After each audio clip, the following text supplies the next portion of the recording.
i7 ગુજરાતનો અવાજ। નમસ્કાર દર્શક મિત્રો, i7 ન્યૂઝ ગુજરાતીની સાથે હું છું આપની સાથે પાયલ બામભણિયા। તો જોઈએ આજના મહત્વના સમાચાર।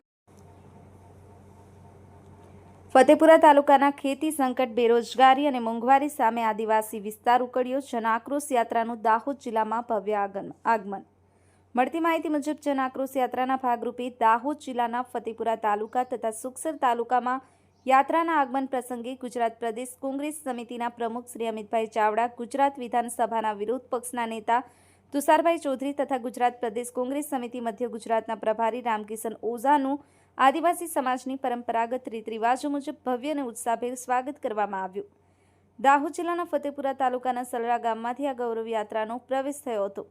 ખાસ કરી અને આદિવાસી યુવાનોને રોજગારથી વંચિત રહે તે મુદ્દે ભારે રોષ વ્યક્ત થયો। ડબલ એન્જિન સરકાર દ્વારા આદિવાસી સમાજ સાથે થતા અન્યાય, જમીન, જંગલ, જળના હકો પર થતા પ્રહારો અને વિકાસના નામે થતી અવગણનાને લઈને કોંગ્રેસે કડક આક્ષેપ કર્યા છે।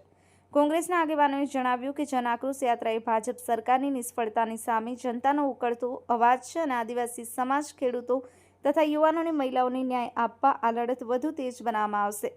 અલ્કેશ પારગી, i7 ન્યૂઝ ગુજરાતી, ફતેપુરા જિલ્લામાં પ્રવેશ કર્યો છે ને આપણે સૌ અત્યારે ફતેપુરાના બજારની વચ્ચોવચ્ચ ઊભા છે।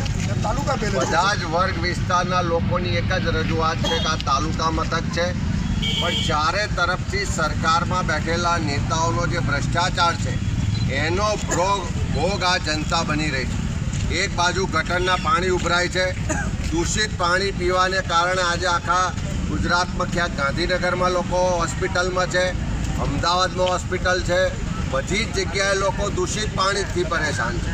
સાથે સાથે આ ફતેપુરામાં જે ગટરો ઉભરાય છે, રસ્તામાં ખાડા છે કે ખાડામાં રસ્તા છે ખબર નથી પડતી। વારંવારની રજૂઆત છતાં એક પણ સરકારી તંત્ર કે એક પણ નેતા આ લોકોની તકલીફના નિવારણ માટે આગળ આવતો નથી। અને એક બાજુ ભ્રષ્ટાચારી શાસન છે, લોકો હેરાન પરેશાન છે। આ જનાક્રોશ યાત્રામાં લોકો રસ્તા પર ઉતરીને પોતાના તકલીફો, સમસ્યાઓ, પીડા, દર્દ માટે આક્રોશથી બોલી રહ્યા છે। ત્યારે 100% જનતાને પણ કહેવા માગું છું કે આ જનાક્રોશ યાત્રા તમારા અવાજને બુલંદ કરશે। આ ફતેપુરામાં જે ગટરો ઉભરાય છે, જે ખાડા પડ્યા છે, જે લોકો હેરાન પરેશાન થાય છે, વેપારીઓની સાથે સાથે આમ જનતા હેરાન પરેશાન છે, તમારા અવાજને બુલંદ કરવા